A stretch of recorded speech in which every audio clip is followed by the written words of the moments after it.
नमस्कार। टुडे उत्तराखंड में आपका बहुत बहुत स्वागत है। मैं हूं गीतिका पांडे।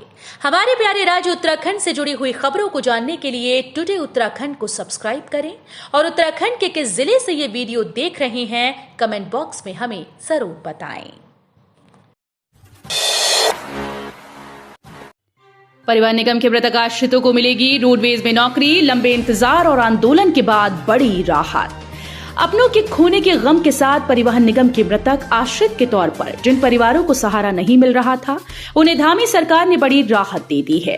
सरकार ने निगम में मृतक आश्रित कोटे के 195 पदों को 2017 में फ्रीज कर दिया था। इसके चलते सभी मृतक आश्रित नौकरी का इंतजार व आंदोलन कर रहे थे। परिवहन निगम की वित्तीय स्थिति में तेजी से सुधार हो रहा है। पूर्व में हालात खराब होने के चलते पदों को फ्रीज किया गया था।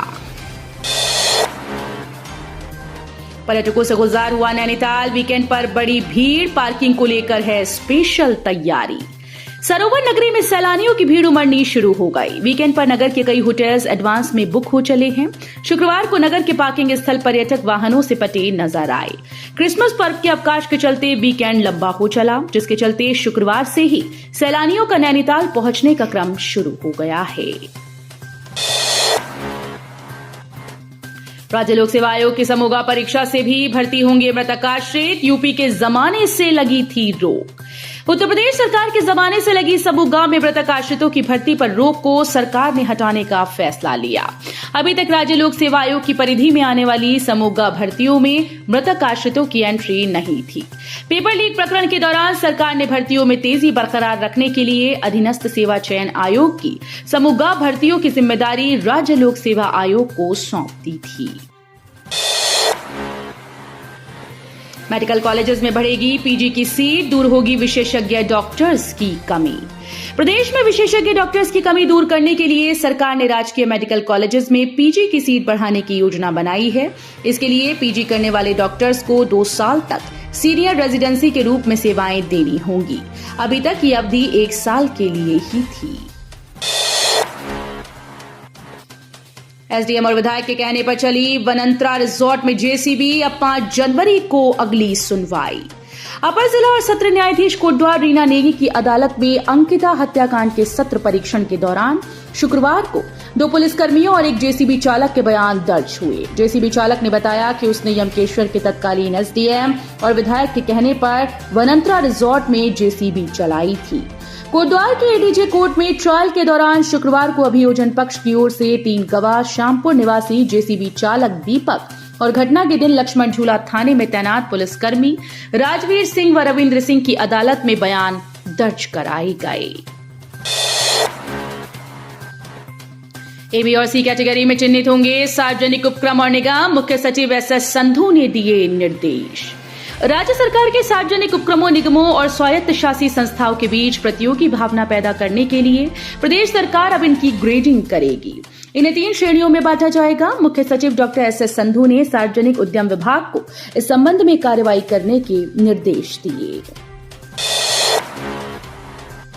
राज्य कर विभाग ने पकड़ी 5 करोड़ की बिक्री पर कर चोरी। क्रिसमस और नववर्ष पर विशेष निगरानी।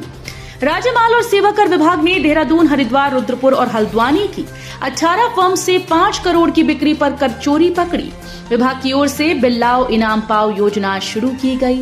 योजना में भाग लेने वाले नागरिकों को हर माह 1500 इनाम बांटे जा रहे हैं। ग्रेड वेतन के आधार पर कर्मियों का बीमा कवर 5 गुना बढ़ाया। प्रीमियम दरें भी बढ़ाई। राज्य कर्मचारी सामूहिक बीमा योजना और बचत योजना में बीमा कवर 5 गुना बढ़ाया गया। इसके साथ ही कर्मचारियों से प्रतिमाह ली जाने वाली प्रीमियम की दरें भी बढ़ाई गईं। प्रदेश सरकार ने कर्मचारी सामूहिक बीमा योजना के लिए ग्रेड वेतन के आधार पर प्रीमियम दरें और बीमा कवर तय किया है। बद्री केदार मंदिर समिति में नियुक्तियों में नहीं होंगी मनमानी, दूर होंगी वेतन विसंगतियां। बद्रीनाथ केदारनाथ मंदिर समिति में अब इन कर्मचारियों की नियुक्तियां मनमाने ढंग से नहीं होंगी।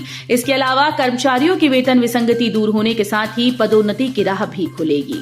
पहली बार बीकेटीसी के कर्मचारियों व धार्मिक संवर्ग की सेवा नियमावली को मंत्रिमंडल ने मंजूरी दी है।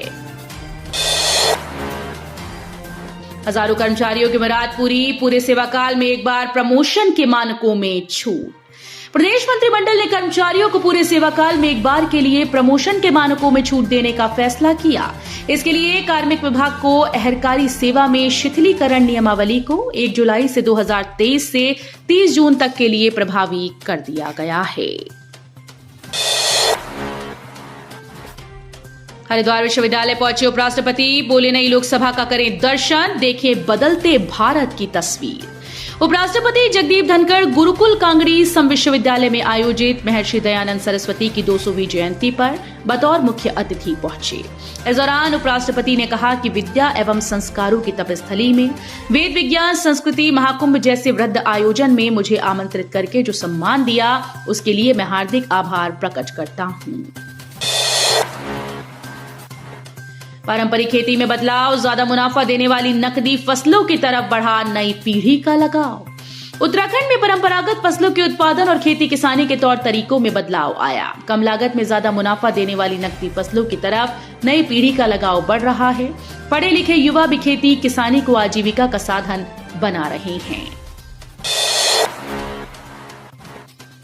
4 महीने से किसानों को नहीं मिले मुआवजे के चेक, किसानों ने तहसीलदार कार्यालय पर किया प्रदर्शन।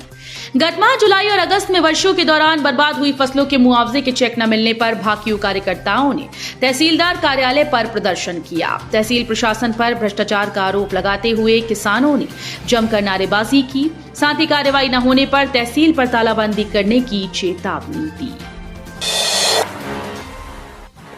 मिलाओ इनाम पाओ योजना ने उत्तराखंड में टैक्स चोरी पर लग रही है लगाम, जीएसटी पर भी नजर।